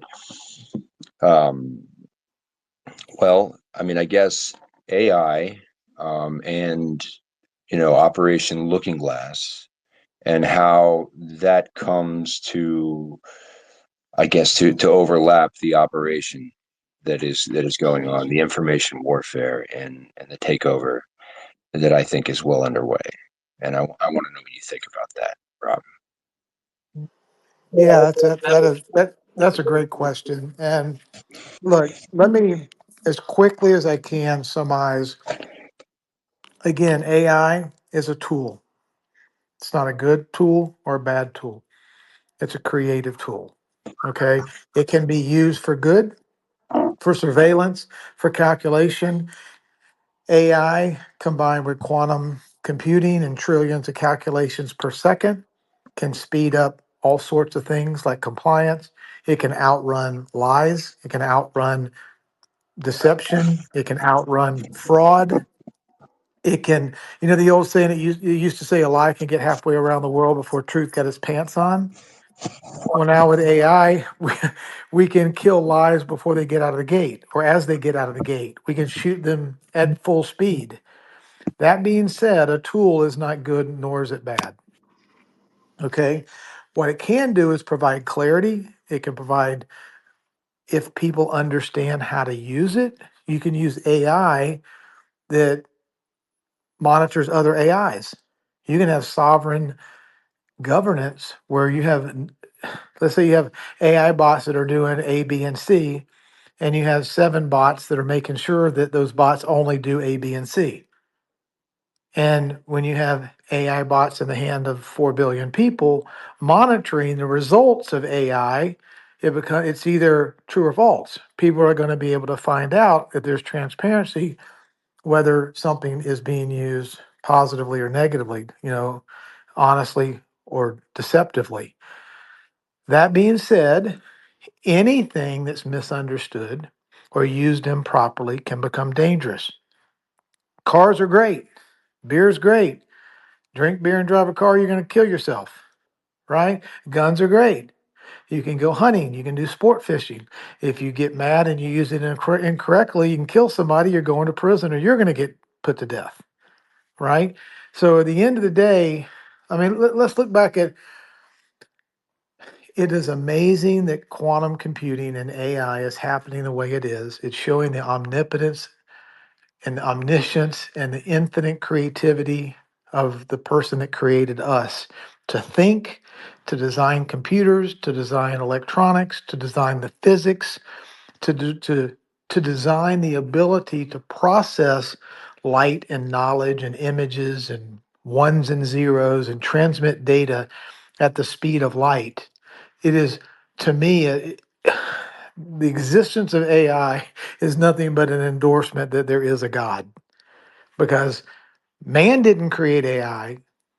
The laws that allow AI to happen have come to us through revelation of the laws that exist. I used to say all the time, and I still do, that Nikola Tesla didn't create anything. He just had a lot of things revealed to him because he became a master student and he understood the laws of quantum physics and mechanical engineering and electrical engineering and temperatures and thermodynamics, and he allowed himself to have these things revealed to him and he got to understand them. But he did not create math. He did not create thermodynamics. He came to understand the laws of thermodynamics. So where am I going with this? Um, remember the telephones? It used to be two wires, and you just push down a little lever and say, "Hey, Betty, give me the sheriff's office." And then you'd go to a rotary phone, then you go to push button phone. And then we went to, the smartphones in our hands, or the flip phones or Blackberries. And now we're on smartphones with AI apps. Every single time creativity advanced and went down the road, people could have lamented, "Oh my God, how many people are going to lose their job at Ma Bell because their rotary dial phone's going away, or the dial phone with a cord is going away, or oh my God, now we're going to these cell phones. Where's the world? Oh my God!" And every time things advanced, more revenue came, prices got lower, productivity went up, and growth happened. So creativity leads to growth, leads to opportunity, leads to more revenue, leads to more productivity, leads to more creativity. That's a pretty good thing, generally speaking. We were put here to be creative, co-creators by the Creator on this earth, to go forth and be prosperous and multiply and be creative, live and let live. So I don't have a problem with AI. I think it's an amazing miracle. It's a testament of the laws and principles of the creator of the universe.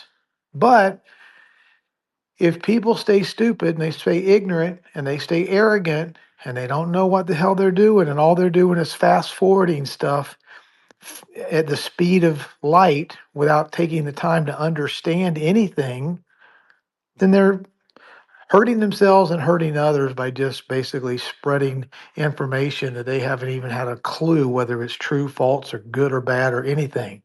So again, it goes back to personal responsibility. Are we going to swim in the sea of stupid and just constantly doom scroll all day long and use AI and not know what's real and what's not real? If we know principles, if we know truth, if we know law, if we know identity, then we'll be able to have that discernment and the eyes to see what's real and what's not real. If we don't know our identity, we don't know laws and principles, and we don't have agency, then we are going to be battered about like a boat out on the ocean without a rudder and without a sail. So the issue is going to be, regardless of the technology of the day, because I can promise you in a year or 2 years or 3 years from now, the technology in 3 years from now is going to make the technology today look antiquated. We're not going to stop it. The question is, are we going to get ourselves, our own houses in order better in order to deal with and process and discern a rapidly increasing technological landscape, or are we not? The question is going to be more about how well can we process the world versus how fast the world processes or advancing technology. And remember, everything bad can be used for good, and anything good can be used for bad. And it's always, I think, for AI, it's the person behind it controlling it. So I think there's a lot to learn when it comes to AI. We haven't learned it all for sure, but I think where we're going in the future, it's going to be meant for good. And there's a fight for the AI, right? We don't want China to have it, so we're going to be the leader of not only just crypto but the AI. Okay, Rob, I What got a couple more one hands to get one more through. thing, Jenny? I'm Um, hang on a second, AQ. Hang on, AQ guys. Hang on, guys. Okay, I'm running out of time, so I've got to get to some of these hands. Archer, you're next. Go ahead, real quickly, AQ. If you have something to follow up with that, go ahead, and then Archer. Then it will be, I think, Cold Water, Stellar, and then Health. We'll close it out with Health. Go ahead, AQ, Thank real you, Jenny. quickly. I'll make it brief. Yeah, I agree. Yeah, AI is like a gun, and in the hands of a good person, it can be used for good things, and in the hands of the wrong person, it can certainly be a disaster. But um, do you think, Rob, that I mean, I think that AI has been around longer than it's been disclosed, and I think that in 2012, via Operation Looking Glass, I think the good guys got a hold of the same technology that is perhaps an archaic version of time travel, right? Like seeing what would happen into the future and using that to determine how to manipulate the present and things like that. So, um, I think that like you mentioned earlier, and a couple people said, value moving forward, right? Because it has been about what is fraudulent, what is fake, what has no real value, what is not true. Value moving forward is going to be about what is true and valid and provable. And ultimately, it's really always been energy, right? Because even the petrodollar was based on petroleum and a source of energy at the time, even if it was a monopoly and a manipulated landscape of source. So, So AQ, real quickly, I don't mean to be rude, but I'm over on my time here, and I've got to get to some of these yeah. other hands. Well, So I I need to kind of get to I the just want to say point. that, Rob, I'll send you a post because I really want to know what you think about it. And it's a couple posts, but I'll send it to you in a DM. And I put a post in the Purple Pill, and I think that the fun is about to begin directly, coming soon, because it will make the Super Bowl look like a puppy show. And I'll end there. Thank you, Jenny. Thank you, AQ. Sorry, you know me. I don't do these marathon spaces. So, all right, go ahead, Archer. Thanks for your patience, my friend. Thank you so much for unmuting me and having the spaces, Jenny and Rob. It's amazing. Thank you. I have a quick question, kind of administrative, and a comment after. I was struggling to share your videos, Rob, in a specific order for a normie friend. And I was thinking, God, it would be great if Rob like did something like the Follow Cabal. Just a suggestion, 1 through 25, and this one builds on this one and builds on this one. I see your playlists on your website, but I was just going to make possibly a suggestion that would be very helpful that we could just send them to and say, this is what you need to listen to, because you explain things so much better than most. And I didn't know if you maybe already had it, and I can't find it. And any thoughts on that? Well, Archer, thank you so much. I appreciate that as a great comment. For those that I just today launched a brand new website. Maybe went a little live yesterday, but we've still got a few things to polish up on it. But if you'll go to Kwul.show, you'll be able to find my articles, my videos, and then interviews in the press. Um, but please take a look at that if you don't mind. And if you have any suggestions, you can always DM me, or Okay. you can put them right on the contact me page and put some information in there. But to your point, I think it might be new to crypto, I could put a whole new section on there, new to crypto, watch these 5 videos first. That's a great idea. I think it might help, and I'm going to definitely take that. I may get that done in the next day or two. That would be amazing. Secondly, a person could go to my video section and click the view all tab and just begin to watch from the oldest to the newest. And that might help Right. as well, because those the earlier one videos were really about fundamentals and structures and principles and what is it and what is it not. And there's so many acronyms and so many I know. terms and so many concepts that people that have never spent any time studying economics or finance or banking terms or understanding fundamentally even what a monetary system is supposed to be. A money system is a trust system. That's all it is. It's a trust exchange system. And money is a representation of human energy. Exactly. Value expressed in some kind of form so that it can be stored, it can be a medium of exchange and a unit of account. And yet, if we don't understand that it is a trust system of energy to be stored, regarded, respected, and handled with honesty, then it's going to be abused, and it's going to be leaked, and it's going to be perverted, and it's going to be debased, and it's going to be diminished, and it's going to be stolen, and it's going to be leaned against, and it everything possible can go wrong to a store of energy exchange system if people don't know what the hell it's there for in the first place. And that's what the Exactly. hijackers of the monetary system have done to us. And then they don't teach us anything about it in school. The average kid can't balance a checkbook when they get out of high school. And so we know nothing about economics or money or trust system or what it's supposed to be. And then we're left to just trust me, I'm from the government. Trust me, I'm from the bank. Trust me, I'm from the fill in the blank. And you don't have to know it. Just go hire somebody that we regulate and they'll tell you how things work. And here we go down the slippery slide. So I love your recommendation. I will put, I'm going to think about new to crypto with a question mark somewhere on a tag. Watch these 10 videos first, something That would along be those great. lines. Thank you for that feedback. It's brilliant feedback, and I'm grateful to you for suggesting it. And Thank you, Arthur. I Thank you, just want to Rob. say one more quick thing. This scammer business is real. I help people that have been scammed to try to figure out if they've been. And I had somebody that lost $20,000 last week.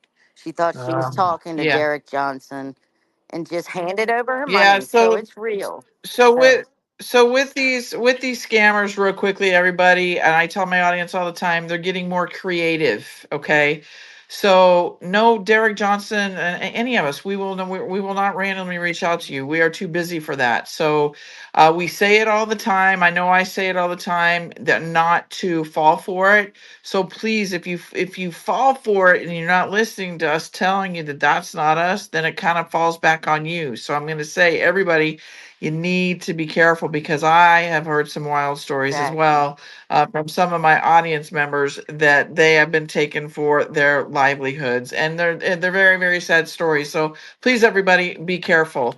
All right, go ahead, Just a Coldwater. quick question. You said something when you were talking about the Epstein file about it was 113 years ago when it changed. What were you referring to? And I think I got the number correct. 1913 and 113 is 2026. Yeah. So what happened in 1913? We had this little thing called the Federal Reserve. That's not federal. There are no reserves. It's a non-governmental organization. It's not constitutional. They issue debt. It was a fraud cooked up in Jekyll Island in 1910 and put into law by 25% of the world's most powerful, wealthy bankers in the world. It's a cartel put into place with a cartel regulating the cartel under the premise of it being a government agency, when in fact it was a hijacking of the monetary system in the United States. It was a central banking fraud imposed upon the United States. It came with an income tax, an IRS, and a 16th Amendment.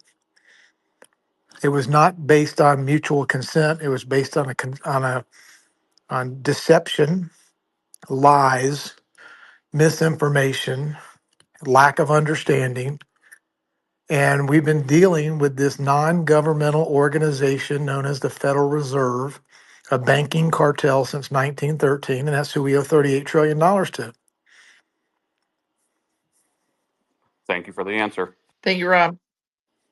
Thank you, Coldwater. Go ahead, Miss Stellar, and then we'll end it out with Mr. Health. Go ahead, Stellar. Hello, great space. Hello, Hello. Santi. Hello, Jenny. Hello, Rob, Health, and everyone else in here. Great space. Just like what Rob was saying, be very, very careful. And like what Jenny said, if anybody ever emails you guys or DMs you, saying that you're your friend, hello, Patriot, block and report. There's so many scammers out there. Never hook your wallet up to anything unless you absolutely know for sure that it is a true, legit website or whatever. I don't recommend hooking anything up to anything, period. Never pass out your words, never share it with anybody. There's so many scammers. Um, the other thing I was going to ask about, Rob, with how we know that it's going to go from east to west, and with all the stuff that's being set up, like in Dubai and the Emirates and stuff like that. The tokenization of the diamonds and a lot of other assets that are going to be tokenized on many of these different platforms that are ISOs, especially the XRP ledger and stuff. Um, with England and Europe being, MiCA complacent, and then whatever Europe stuff is, they're starting to rapidly go quickly. We're hearing all these different things. We do know that I do believe that a lot of this stuff has already been taken care of, like over here in America on the ISOs and ledgers and things. But when do you think we'll start really seeing a lot of the activity, like with the SWIFT system that switched over? Well, not switched, but got upgraded into the ISOs and stuff like that. When do you think we'll start seeing more of that activity out in the public, or is this something that's going to be kept secret for a long time because they don't want any of us to know? And we do know that it's being completely manipulated, and bags are being filled up. It's just the price movement isn't because of the tethering of Bitcoin and stuff. So I was just wondering, when do you think we'll start seeing some movement over here, news-wise, more so like in the public, as opposed to how we're having to hunt for it? And you're amazing.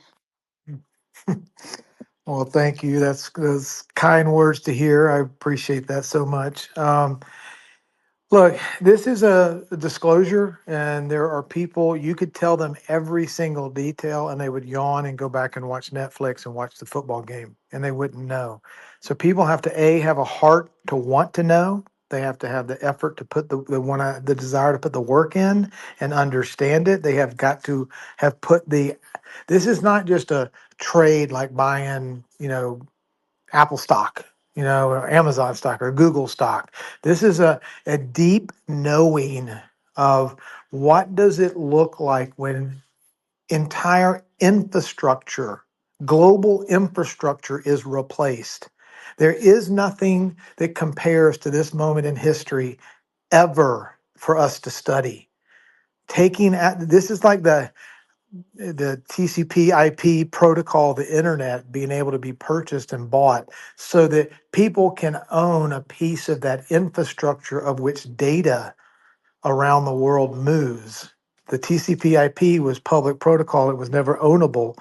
What XRP and XRPL and digital assets and honest money is going to do is change the nature of the monetary system forevermore. And owning a piece of that infrastructure is one of the most unbelievable opportunities that has ever come to any civilization ever. But it takes, for me to say the sentence that I just said, has only taken 6 long years of me to studying this stuff and spending countless hours geeking out over everything from scripture to history books to politics to banking laws to just countless hours of learning and scratching my head and asking questions and digging as deep as I possibly can to understand what the hell's going on in the world. What are we doing to outsmart the devil, basically? What are we doing to create honest infrastructure that can't be perverted because everybody can look at it, see it, measure it, inspect it, verify that it's true, hold people accountable if it's not true, and we're setting up a system where we can't be put to sleep and treated like slaves and beaten like cattle.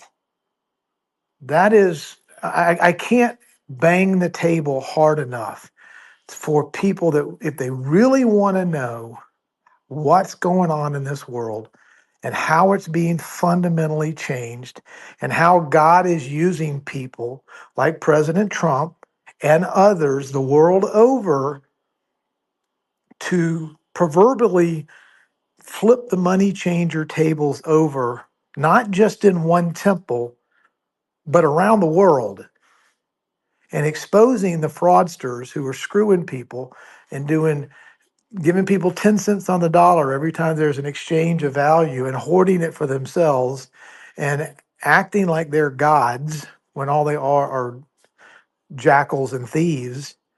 I mean, this is a lesson that we've been taught, but many people either ignored or didn't take the time to try to learn it, or for some reason think that, oh, well, that was 2,000 years ago. That doesn't apply today.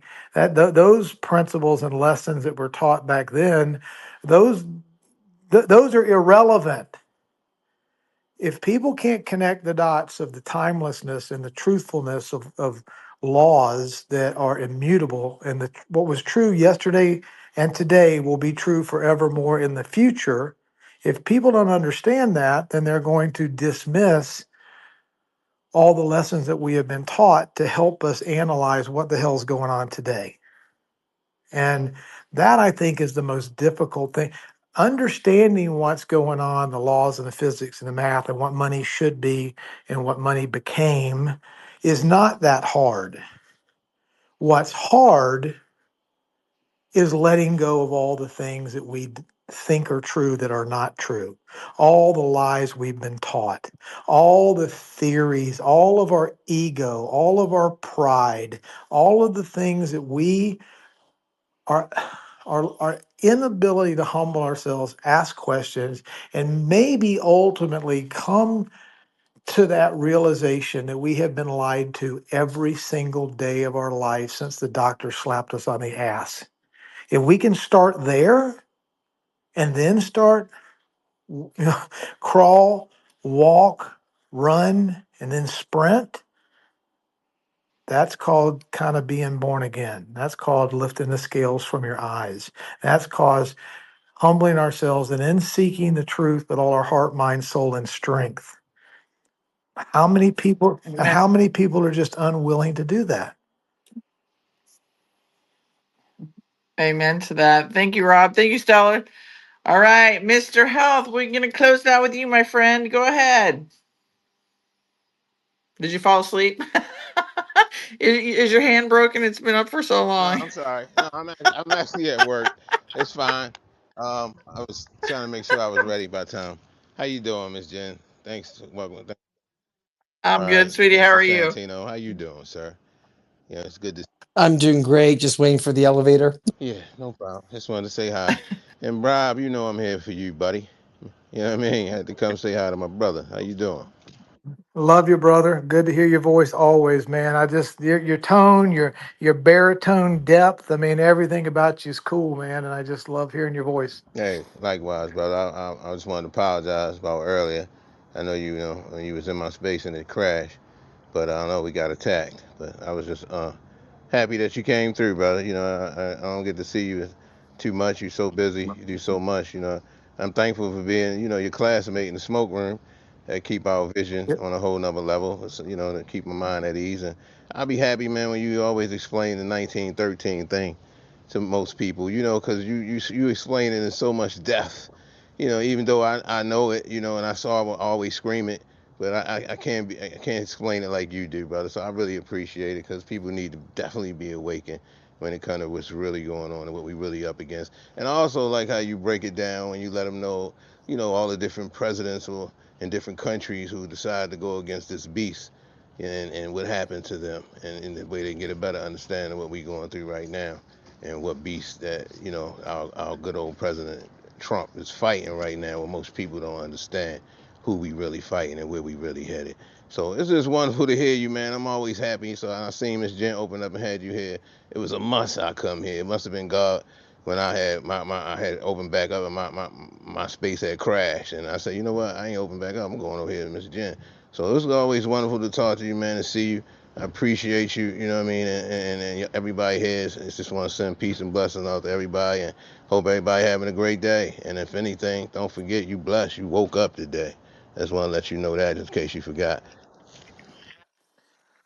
Amen. Thank you for that, Health. That was very nice. Gra- You did gra- you want to respond? Gratitude is the attitude. That is above all else. If you've got gratitude, like Health Wealth says, if we wake up, if we're breathing, if we're, doesn't matter if you're going to work, if you're in the gym, if you're having a cup of coffee, just to be grateful. I mean, wow.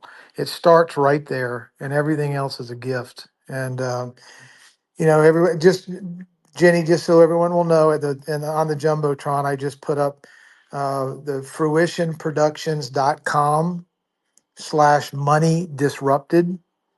I mean, it is about ending the Fed, and it showcases Mr. G. Edward Griffin, the godfather of waking up the world as to who the Federal Reserve is and what a fraud cartel it is, and why, in essence, I believe President Trump came down the escalator to take the head off of Goliath, the Federal Reserve.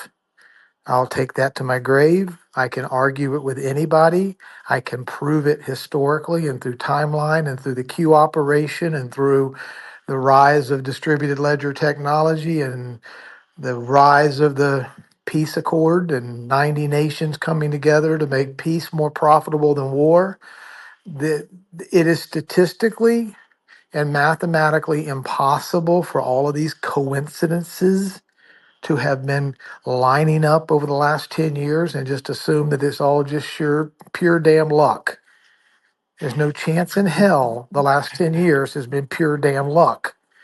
It has been No. organized, and it has been inspired, it has been revealed, and such as to an earlier speaker who was talking about how long we've had AI, 100 years, 75 years. If people don't think Nikola Tesla's secrets and his 4,600 patents aren't being utilized by deep state assholes and Area 51 and directed energy weapons and weather modification, the AI that we have on our phone right now is probably a half of 1% of what computational power the government powers that be have had for a very, very long time and used against us. And now we're turning it against the evil, everybody. So their weapons they had, they were going to use against us. We're turning it against them. And when Trump says we have it all, we caught them all. It's a thing, everybody. We've already been using their weapons against them. So with that, everybody, I want to say thank you so much. I went 30 minutes over than I was supposed to, but I love having Rob on. He's a wealth of information. So you guys, if you're not following Rob, give him a follow because he breaks it down from every avenue, and it's very comforting because in this time of chaos, confusion, he gives a lot of comfort and no fear, everybody. No fear. I say it to my audience all the time. There's nothing to be fearful of. And those naysayers, doom and gloomers out there, black pillars, don't listen to them, guys. There's more positive happening out there than there is negative. So with that, everybody come back. I've got 3 shows tomorrow. We're going to be dealing with Dallas from PPN. He's going to be talking everything RV news. We're going to have Silk back over here tomorrow night at 9 p.m. Eastern Standard Time. And then I'll have Rick Anson over on my Telegram page for Brain IQ Health, everything all natural healing. So if you're one of those ones that are looking for an alternative to our current system that we've been lied about, come check us out over there on Telegram because he's bringing a lot of great information formerly from the pharmaceutical world. So he knows all the ins and outs and the negative part of it, and he's turning it all into the positive. He's actually working with the Maha administration. So what he's bringing is absolutely amazing. He's going to be helping those children out there for the aftercare programs that they're going to be putting them in. in for healing. So with that, everybody, Santino, thank you, my friend, for being here. Rob, thank you for being here. Stellar, all of you that spoke, God bless you all. Love you all. We'll talk to you soon. And Rob, we're going to get you on a little more often. I know the holidays and everything were a little bit hectic for all, but we're back at it, everybody. So look for Rob, hopefully, as his schedule permits, once a month. If I can get him on here more often, then you'll definitely know about it. So God bless you all. Love you all. We'll talk to you guys soon. Take care, everybody. Thank you, Rob. Thank you, Jenny. Thank you, Santino. Always a pleasure. Thanks for being the light. God bless.